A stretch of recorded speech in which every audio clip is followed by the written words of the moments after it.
Iga Świątek held serve twice in 97 minutes. Twice. The world number 2, the player who had not lost to anyone outside the top 50 since the summer of 2023, who had stacked 5 Grand Slam titles before her 24th birthday, managed to hold her own service game exactly 2 times against a 19-year-old wildcard ranked 140th in the world. That single statistic tells you almost everything about what happened inside Hard Rock Stadium on March 26, 2025. Almost. Because what it cannot tell you is how it felt to watch Alex Eala systematically dismantle the architecture of Swiatek's game with a plan so audacious, so physically committed, that it bordered on recklessness, until it worked.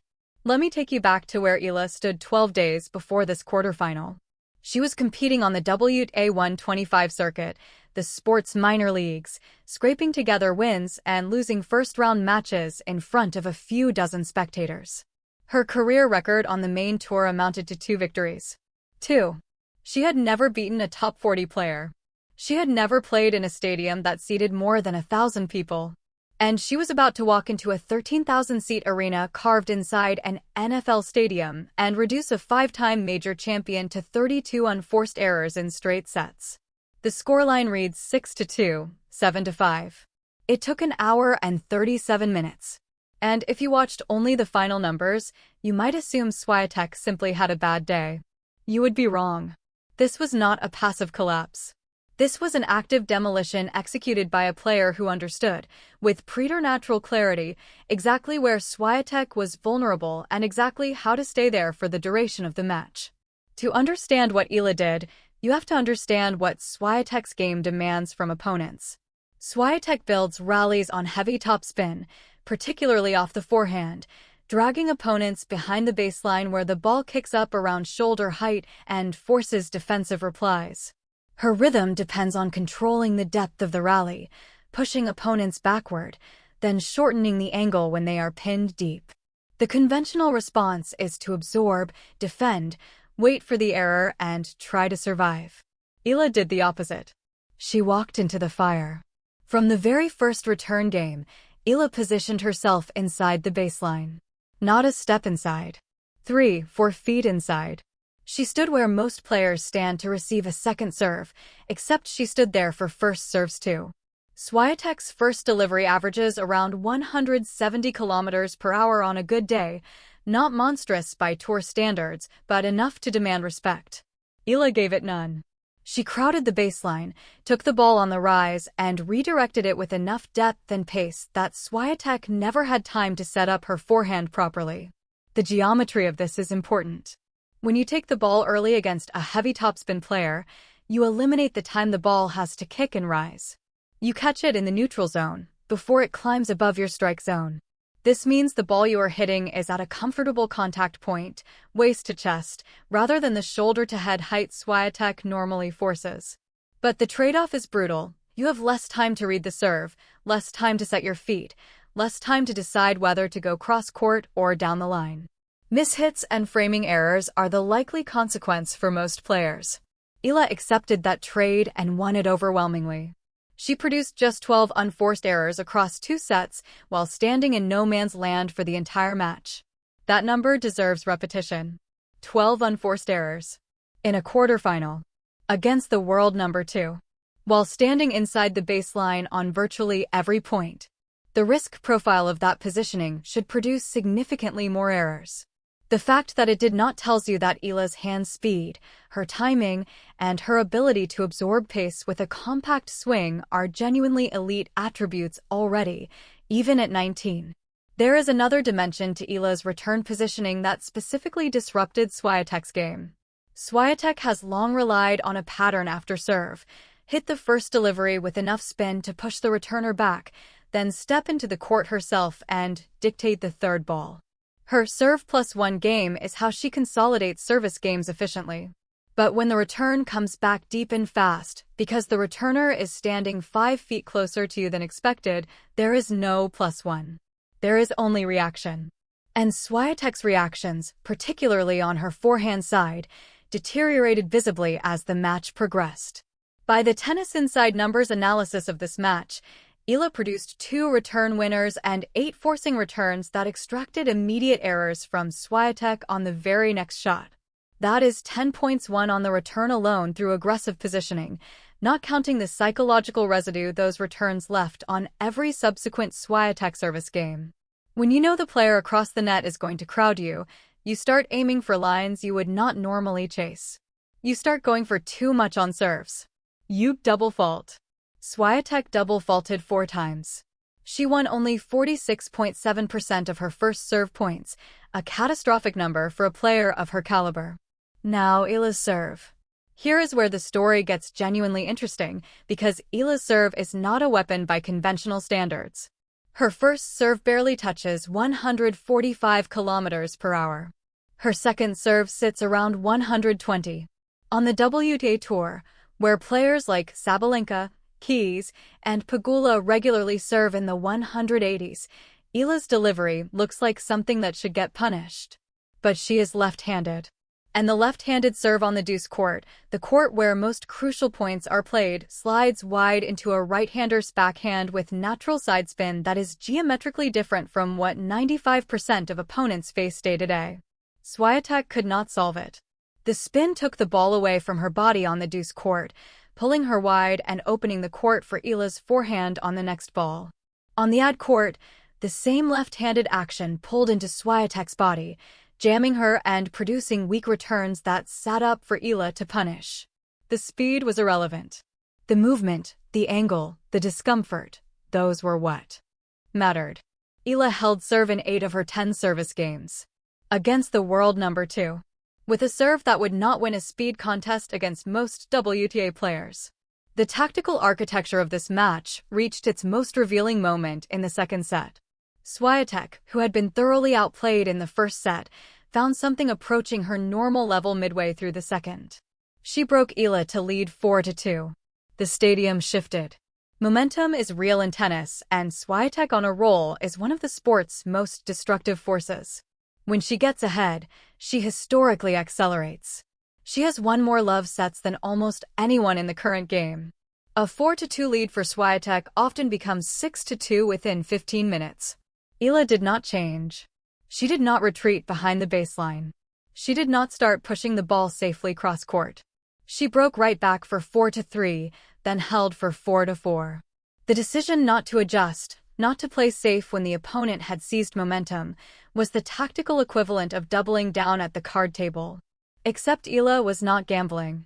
She had spent the entire match calibrating precisely where she needed to stand, precisely how early to take the ball, precisely which angles produced errors from Swiatek. She trusted that information over the emotional signal of losing 2 games in a row. The decisive game was the 12th. Swiatek serving at 5-6, facing elimination. 2 forehand errors, 1 into the net, 1 long, handed Eala double match point at 15-40. Swiatek then framed a forehand so badly it sailed high and long off the top of her racket frame. On match point, a backhand drifted past the baseline. 4 consecutive errors. 2 forehands, a frame, a backhand. All of them produced by the accumulated pressure of 90 minutes of being rushed, crowded, and denied time. Eala stood behind the baseline and went still. Her face did not change. She stared at the scoreboard. Then she stared at the giant screens showing her own image. Tears came. She later explained that she wanted to memorize the moment because nothing like it had ever happened to her before. I really tried to soak it all in, she said. I really wanted to keep that moment in my mind. She had arrived in Miami with her career at a crossroads. 19 years old, 6 years removed from the Philippines, living at the Rafa Nadal Academy in Mallorca since age 13. Junior U.S. Open champion in 2022. But the professional game had not yielded. She had spent months on the 125 circuit, unable to string together the kind of consecutive wins that build ranking points and open doors. She received a wild card into Miami because IMG, her management agency, also owns the tournament. The opportunity was manufactured. What she did with it was not. Consider the sequence. Round of 128, Katie Volinets, 6-3, 7-6. Round of 64, Yelena Ostapenko, the 2017 French Open champion, 7-6, 7-5. Round of 32, Madison Keys, the reigning Australian Open champion and world number 5, 6-4, 6-2. Round of 16, Paula Badosa withdrew with a back injury, giving Eala a walkover and an extra day of rest. Then Swiatek. 3 Grand Slam champions beaten. The first Filipino player, male or female, to defeat a top 10 opponent in the Open era. Only the third wildcard in Miami Open history to reach a semi-final, joining Justine Henin and Victoria Azarenka, both of whom were former world number 1s at the time. Eala was ranked 140th. Toni Nadal sat in her box during the Swiatek match. He had worked with her for years at the academy, overseeing her development the way he once oversaw his nephews. The image of Eala standing between Toni's nephew Rafael and Swiatek at her academy graduation ceremony in 2023 circulated widely after the quarterfinal. 2 years earlier, she was posing for photos with Swiatek as a starstruck teenager. Now she had beaten her in straight sets. "He's worked with me for so long," Eala said of Toni Nadal. "It's surreal." What made this performance particularly remarkable from an analytical standpoint was its completeness. Eala won 77 points to Swiatek's 59. She won 43 points on return. She converted 8 of 10 breakpoints. Her winner-to-error ratio was 17 winners against 12 unforced errors. Swiatek produced just 8 winners against 32 unforced errors. The differential is staggering. Eala did not merely survive. She did not merely defend. She dictated the vast majority of rallies despite being the smaller, slower, less powerful player. The key insight is that power in tennis is not always measured in raw speed off the racket. Power can be positional. By standing inside the baseline, Eala created time pressure that functioned identically to pace. Swiatek felt rushed not because Eala was hitting harder, but because the ball came back sooner. The angles were tighter because Eala was closer to the net when she struck the ball. The margin for Swiatek to redirect was smaller because the reply was arriving before she finished recovering from her previous shot. This is a style of play that has historical precedent. Andre Agassi built a career on it. Celis did it instinctively. More recently, Ashley Barty used similar court positioning on hard courts to neutralize players with more raw power. But it requires extraordinary hand-eye coordination, supreme confidence in your timing, and absolute commitment. If you stand inside the baseline and hesitate, if you half-swing, if you try to play safe, the ball arrives too fast and you get overwhelmed. Eala never hesitated. There is a moment in the middle of the first set, with Eala already up a break, where Swiatek hits a first serve down the tee at 165 km/h. Eala is standing so far inside the court that she is practically on the service line. She takes the ball off the rise, barely a foot above the ground, flicks her wrist, and sends a return cross-court that lands 3 feet inside the baseline. Swiatek has no play. She watches it pass. That single shot encapsulates everything about what Eala did in this match: the commitment, the risk, the timing, and the result. Swiatek, to her credit, was honest in her post-match assessment. She went all in, she said. She made these returns in and pretty long, and so it wasn't easy to hit it back. She was pretty loosened up and just went for it. The phrase "loosened up" is telling. Swiatek recognized that Eala was playing without the internal braking mechanism that most players carry when they face a top-2 opponent. There was no self-censorship in Eala's shot selection. She saw an opening, she went for it. She missed some. She made far more. The aftermath is worth noting. Eala lost her semifinal to Jessica Pegula in 3 sets. The run ended, but what it left behind was irreversible. She broke into the top 100 for the first time. She announced herself as a player with a legitimate future at the highest level. She gave the Philippines its first genuine tennis star in the professional era. And she demonstrated a tactical template, aggressive returning from inside the baseline against heavy spin players, that other competitors would study and attempt to replicate. What separates a genuine upset from a fluky one is whether the losing player was beaten or whether she beat herself. In this match, it was both, and that is exactly how the best upsets work. Swiatek was not at her best. She was in a difficult mental stretch, carrying the weight of an Olympic disappointment, a doping case, and a coaching change. But she was not injured. She was not tanking. She was simply denied the opportunity to play her game by an opponent who refused to let her settle, refused to give her time, refused to stand where opponents are supposed to stand. Swiatek beat herself in the sense that she produced 32 errors.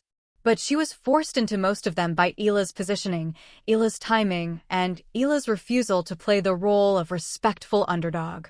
That refusal, more than any single shot, more than any particular tactical choice, is what defined the match. Eala walked onto the court and played as though she had done this 100 times. She had done it 0 times. She had never been in a quarter-final at this level. She had never played in front of 13,000 people. She had never faced the world number 2. None of it showed. The composure was absolute. The execution was sustained across 97 minutes without any visible mental lapse. 19 years old. Ranked 140th, playing as though she had every right to be there. She did. The scoreboard confirmed it. 6-2. 7-5. 2 service holds for Swiatek. 8 breakpoint conversions out of 10 for Eala. 12 unforced errors across 2 sets. These are not the numbers of a lucky winner. These are the numbers of a player who had a plan, committed to it totally, and executed it at a level that the world number 2 could not answer. The left-handed kid from Manila who moved to Mallorca at 13, who trained under Tony Nadal's eye, who failed to win consistently for 3 years on the minor circuits, walked into the biggest match of her life and played the best tennis of her career when it mattered most. That is not luck. That is not a hot streak. That is a player arriving late, by her own timeline. Right on time by every other measure. And the sport will not forget the afternoon she made Iga Swiatek hold serve twice in a match that lasted less than 2 hours.